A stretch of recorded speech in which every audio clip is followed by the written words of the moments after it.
I thought sauna only existed in only in South Korea before I came to America. And when I heard that they're gonna build King Sauna near Dallas, I was like, oh my god, we can go there. And I was expecting like one in Korea, like those like big sauna.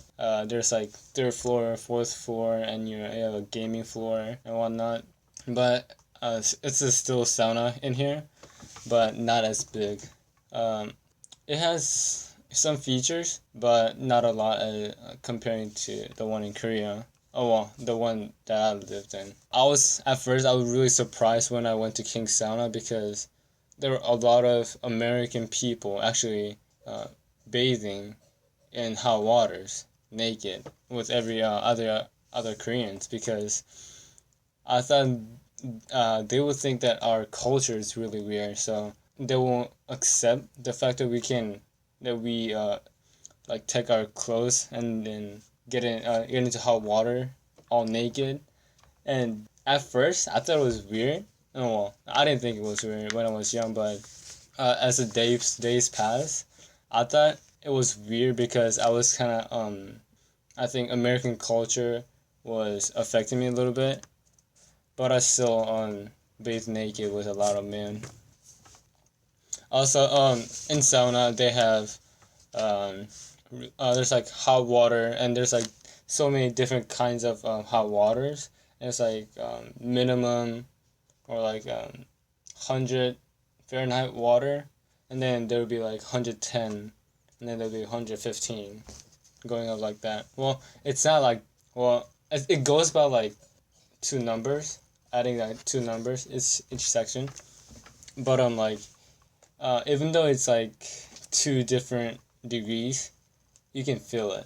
That's crazy. And not only hot waters, they have like cold waters inside. And in King Sauna, they have a cool sculpt, like kind of they sculpted wall in, and they let the water fall from against the wall, and then they are able to kind of make as the wall fall, it kind of designs some kind of shape when the water falls, and I thought it was pretty cool. And in sauna, there you know the place when you go in and it's like really hot. It's like a hot box. Oh, is that the? Yeah, yeah, I know what you're talking about. It's And uh, oh, it is mhm. classified as like one of the hot boxes very humid, and one of the hot boxes is so dry. But even though on the humid box the temperature is like 30, no, temperature is like 60 Fahrenheit, but it is really hot in there. But in dry hot box it's like 100. Oh, it's going one over 100 Fahrenheit, but if it just feels like outside, it kind of feels hot, but it's just bearable. Yeah. So the people who are wondering what a hot box is it's a room where the temperature is controlled to a certain point, as Jacob said before. I think in the humid hot box, I don't really know what to call it. The room, it's a hot room. They would increase the humidity but lower the temperature. But in the dry, hot room, it'll just be no moisture, but at an extremely high temperature. So yeah, those Well, are the hot the boxes. the one bad thing about humid hot box is uh I think every minute one of the machines just fumes out steam from one corner, and it kind of builds up water kind of builds up in the roof, and it falls down. And when it falls down on your like body, it is really hot. Like you can like some people like jump out of their seat and like scared for a minute, but you gotta bear it too. It's really hard to breathe. Like no, oh, so crazy. Oh yeah. So I've been to some saunas where they had very hot rooms, and some of them had little rocks and sand. Have Did you see those in there anywhere? Rocks and sands. Yeah, some of them have those. Like right by where you bathe. No, in the hot rooms. Hot rooms. Yeah, The sands. yeah. What do you use sands for? People just cover themselves with sand. It just makes them feel better or What? something. I don't know. I've seen Never rocks in seen there it. too. Oh, I know what rock. What they use for rock, but never heard of sand before. Oh, That's really? weird. So I don't know.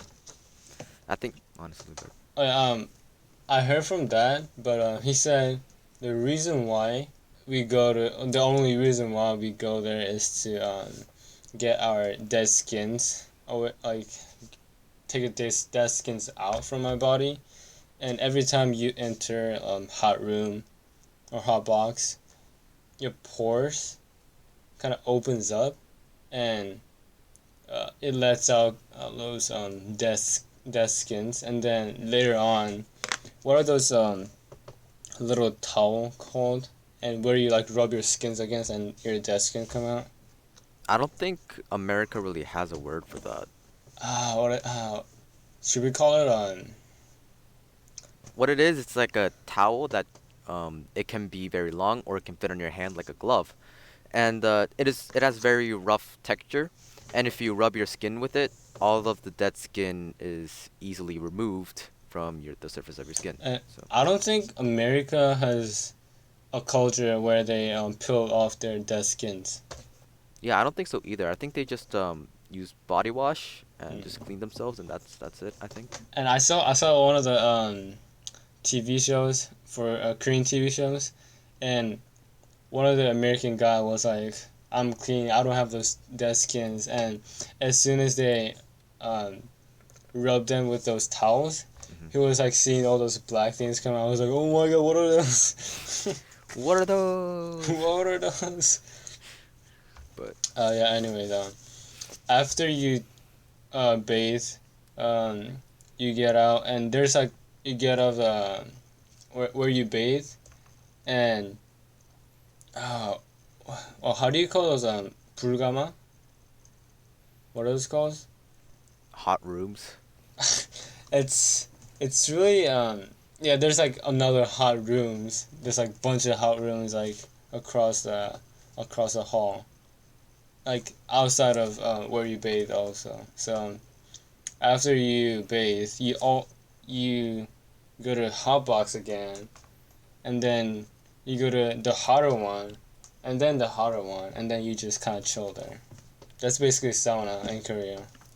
How hot is the final hot box exactly? Oh, the final hot box is like there's like a warning sign right by the door, and it was like some people can't take it, and if you're pregnant or don't go in or whatnot, and it's very dry. It it feels like the oxygen is like nearly to 5%. You're like barely breathing. Yeah, the oxygen is moving very fast. You have to accommodate for that. Oh, that's why. Oh, oh, okay. Oh. Yeah, I don't see the point of the hottest hot box or a hot room. I think it's like uh when you go in, there's like previous people who stay there, right? So they'll kind of look at you and be like, barely big boy or something like that, and then as soon as I come in, they'll be like they have those stare, and they have those doubt stares, and they're like, this kid's gonna get out in like 1 minute or something like that. I don't. And Uh-huh. and those like old women, they're I think The they're ajumas. just used to yeah, they're just used to those hot climate. They just like kind of sleep there, which is like unbearable for me. It's crazy. To be completely honest, I don't see the point in the hottest room. Your dead skin is already gone, right? Mm-hmm. It's been exfoliated from your body. Why do you need to do it again? I don't understand. See, I don't know. I You don't know. don't know, but I think it's like your pride. It has something to do with your pride. My pride does not allow me to kill myself in the room, so I don't know about that. I know it's not enough to kill, obviously, but and it's very hot. and if you can't bear the hotness, there's also really cold room with like ice. It's like it's covered with ice. That's pretty cool. Yeah, I've seen those. I don't know what the point of that is either. Maybe it's to cool off after you're dead in the other Uh room, but huh. I don't know. Oh yeah, I think I heard it on the article, and one of the facts is that when see you know there's like people who's addicted to cigarettes, Yeah, and when you nicotine. go to sauna and in when they go to those hot boxes and when they stay there, you know when the pores open, those addicting chemical kind of gets out of your pore, Yeah. and then it really helps your homeostasis. Yeah, I heard of that. You did? Yeah, going into those in hot places, open your pores and lets out the um, yeah, chemicals that yeah, Mm-hmm. I've heard of it. I guess I kind of have to accept it for what it is because I can't prove otherwise. But it's very cool to see that it can do that. And Mm-hmm. if you're addicted to something like cocaine or cigarettes, you should probably do that because Oh yeah, they say you have to go there for like straight 3 days in I'm order to get away from those addicting cigarettes. I can see why it's very hard to get rid of addicting substances. But Right. I mean, if it helps, people will do anything that'll help them. Do you usually enjoy sauna? Do I enjoy saunas? Mm-hmm.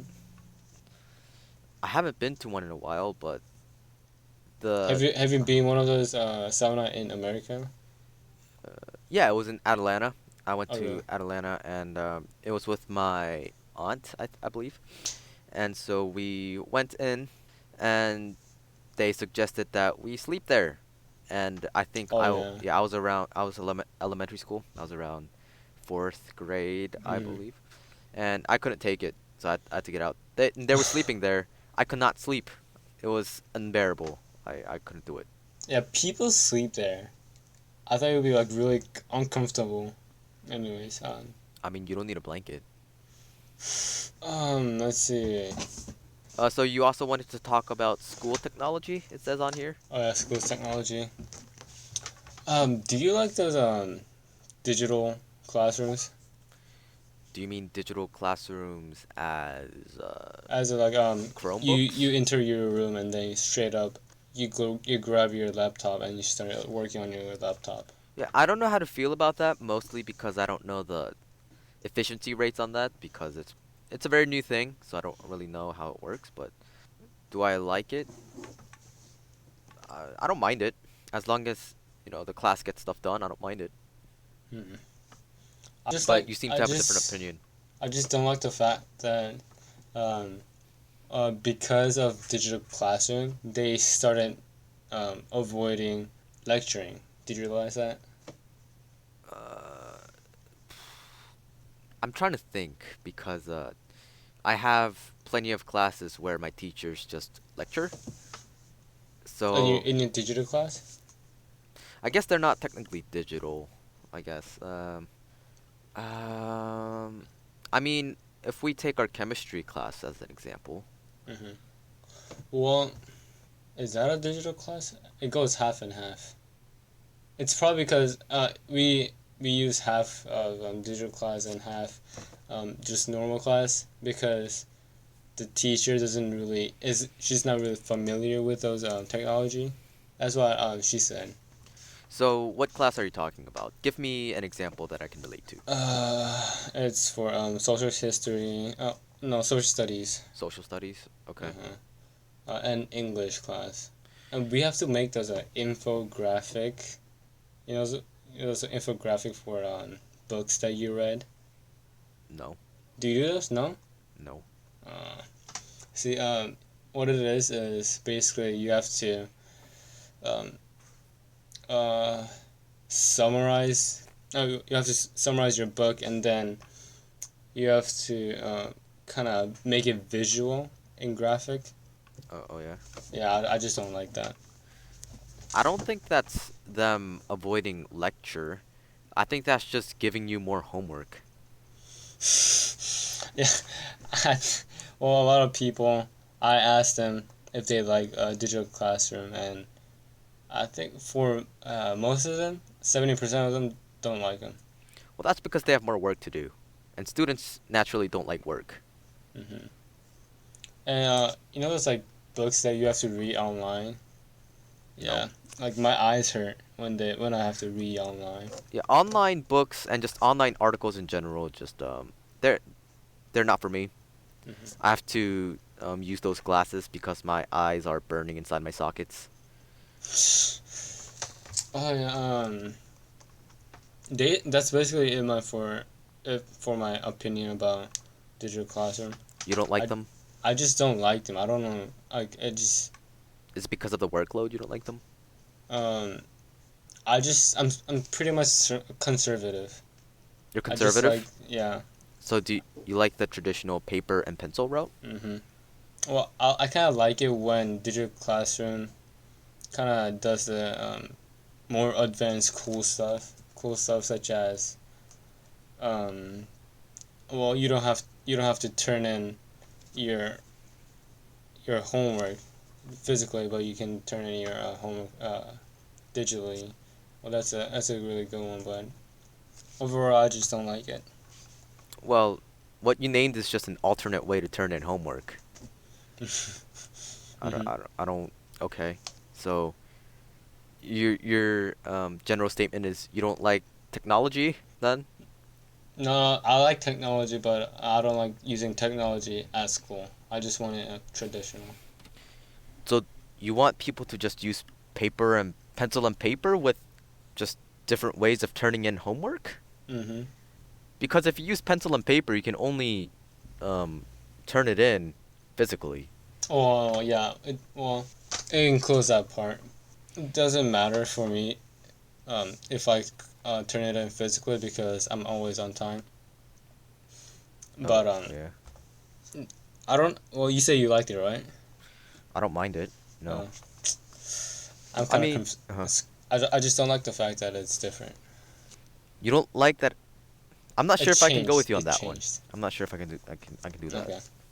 because sometimes people just you get used to how technology works and people have to do that. There's a transition period, and even though it's not efficient at the moment, I'm sure it'll get more efficient as time goes on. Okay. Um, what was that topic that you wanted to talk about? What is that called? Oh, right. So I the forgot that. topic I wanted to talk about, there are two topics, but to name one, I have a phenomenon or I guess a law called the Murphy's Law. Do you remember or are you aware of this See, I law? forgot again. I even forgot the topic. Oh, right. Right.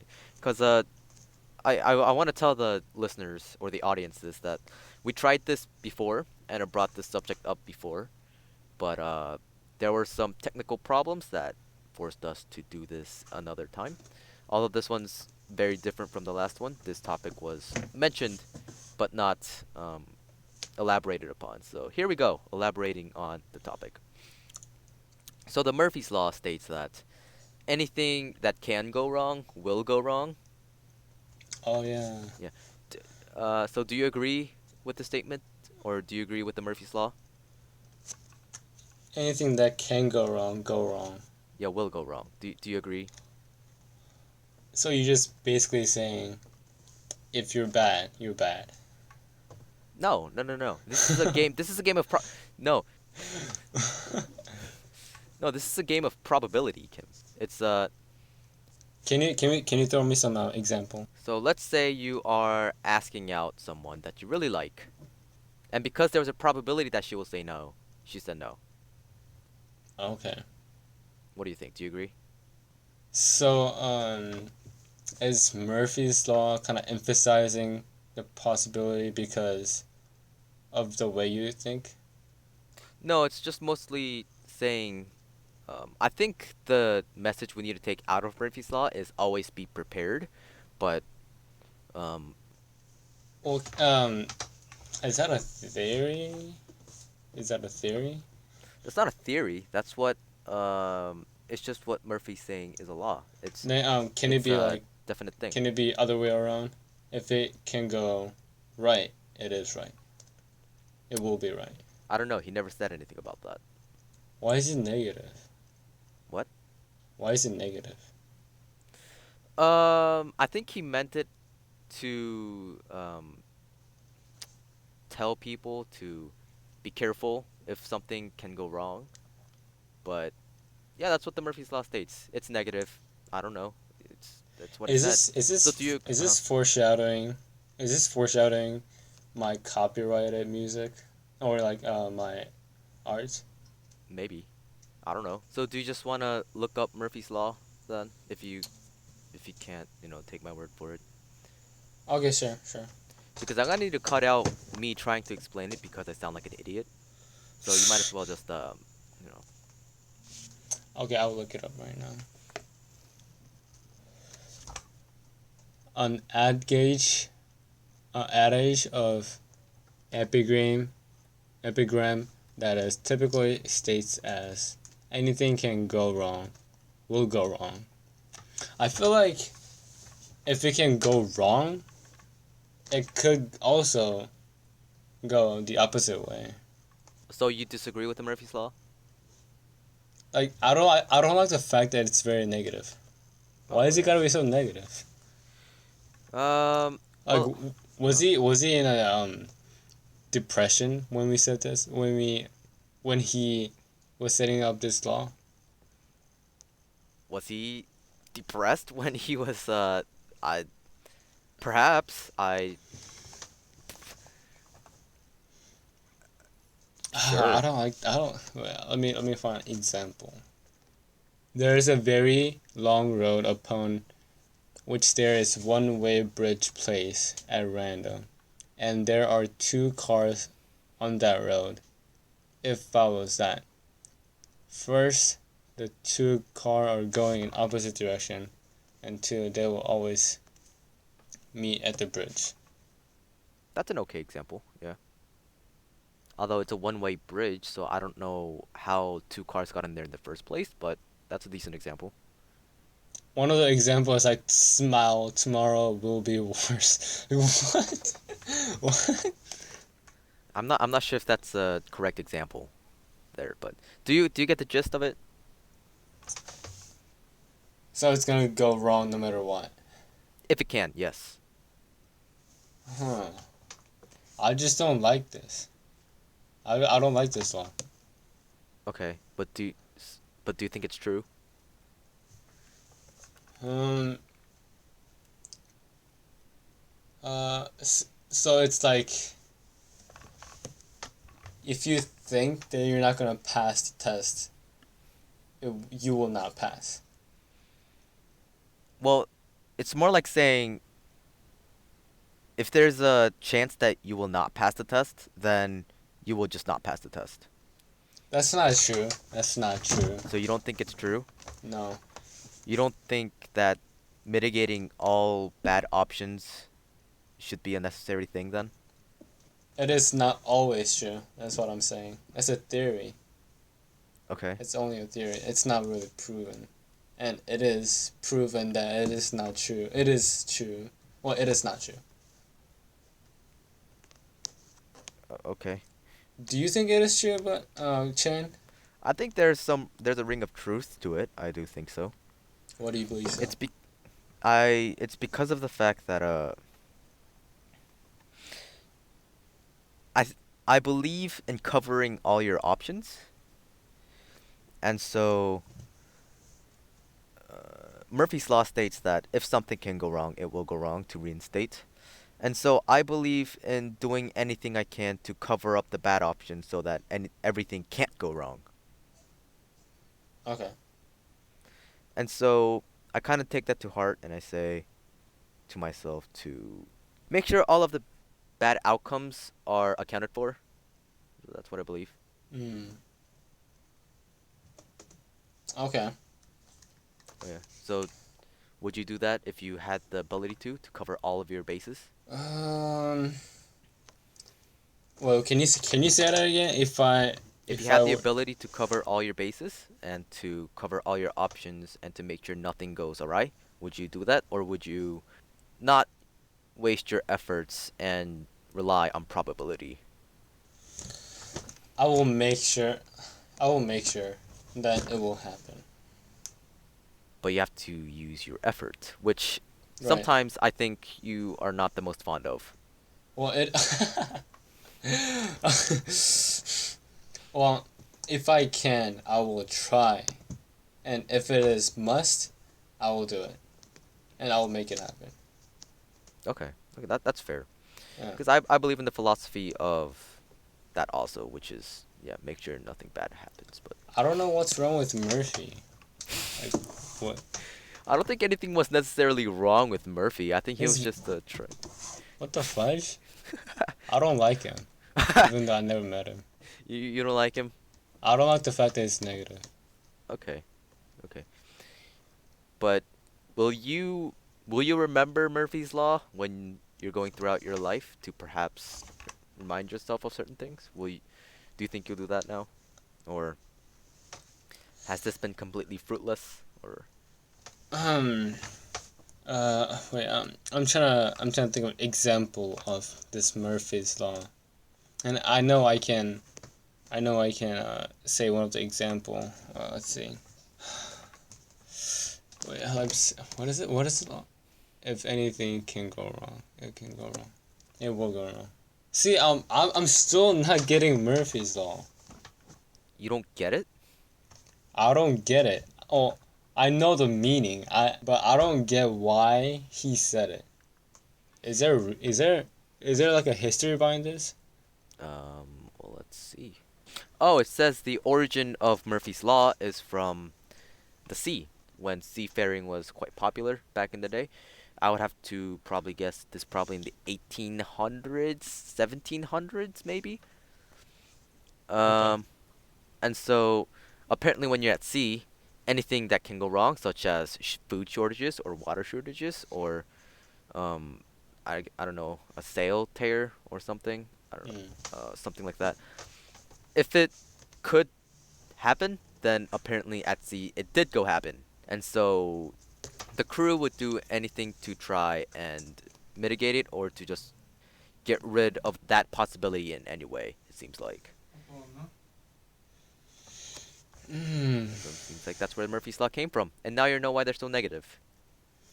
Um, it was probably. See, it is not very true. Oh, well, it is not very smart that he said it because that's the possibility that he assumed that will be true, right? Well, to kind of counteract that, he kind of had to assume it because at sea, they did. So did he ever sail to the sea? I'm not sure if it says Because he kind of sounds like a coward, a coward. Why would you say he's a coward? or he's scared, or he's a wuss. I disagree. I think he's just being careful. See, that's part of being a wuss. Is it? Because It's I. like Mhm. it's Yeah, go ahead. like um a famous quote, just do it. Yeah, yeah. It will it will opposed to Murphy's law. Well, I understand the just do it portion of it, but I don't think if you are on a tightrope and he wants you to run, you should just do it, right? Even though that's a very extreme example, you probably shouldn't just do it. You should probably take caution when you're doing that. Right. And to kind of, argue against your point, which is the fact that if you're being careful, you're being a wuss, as you quoted. I don't think so. Then I think you're being smart when you're being careful because you're trying Well, in this way. Uh-huh. you are being smart, but you're getting nothing done. I disagree. I disagree. There are many careful ways that you can still do things efficiently and carefully. Like in art, you don't just go out and draw, right? You have to plan out and you have to um, get the intricate details in. You don't just shade. Okay. Do you then do you believe that Murphy's law is true to your perspective? I think Murphy's Law isn't true because there are always probability at play. Mm-hmm. But I think there's definitely something to be taken out of Murphy's Law, which is why I brought it up to you. I think the And Murphy's law should be rephrased mhm. as if it could go wrong, it could go wrong. because his law sounds like he's sure that it's gonna go wrong. Well, that's the point of the law, right? You want it to leave it up to probability when he says that. You don't want him to be exact. You want him to state the probability, kind of. So it's like you're saying, it's like he's saying, let's say let's say this person got a disease, and her surviving rate is 99%, Okay. but it has 1% that could cause the death. Hmm. It could go wrong, so the person will die. Yeah, that's what the Murphy's Law is stating. Although that's a reductio ad absurdum, but yeah, yeah, that's what it is essentially saying. And those are the kind of situations as to why I say the Murphy's Law isn't true, because there are certain probabilities that are just so in your favor that sometimes it just can't go wrong. But like I said, you just take the um, meaning out of it. And do you really have to follow the law and try and say the law is true all of the time? I don't think so, but I think there's something to be gained from it. Hmm. Hmm. And so, as to answer your negativity here, someone made up the opposite of Murphy's Law, which is Murphy spelled backwards and apostrophe S law. And it just says everything that can work will work. So there's your positivity for the day. Yeah, I like that quote better Yeah, yeah. I agree. That quote is very good. because no one wants to hear anything bad but positive. But And sometimes, I think he's playing around with jinx. jinx. Yeah, How so? because let's say that person of survival rate of 99%. Let's say this Yes. person says, "I'm gonna survive," but the doctor says you have 1% chance of dying. But this person says, "I'm gonna survive," and then next morning she dies. That's a jinx. The jinx. That's very extreme, but I I guess, So but I think that's I not think jinxing yourself. That's just irony, I think. I think is he's saying he's referring to jinx Okay. Isn't I need to look up jinx because now. if if he's referring to jinx, then I will agree to as well. So I'm looking up the word jinx here because I'm not sure what the complete term actually means. And it says a person or thing that brings bad luck or to bring bad luck to. So I guess you are technically correct. Jinxing themselves to bring bad luck to themselves. Hmm. Maybe. Okay, I Yeah, could see that. I could see that. yeah, So, positivity, I guess. It goes a long way. yeah.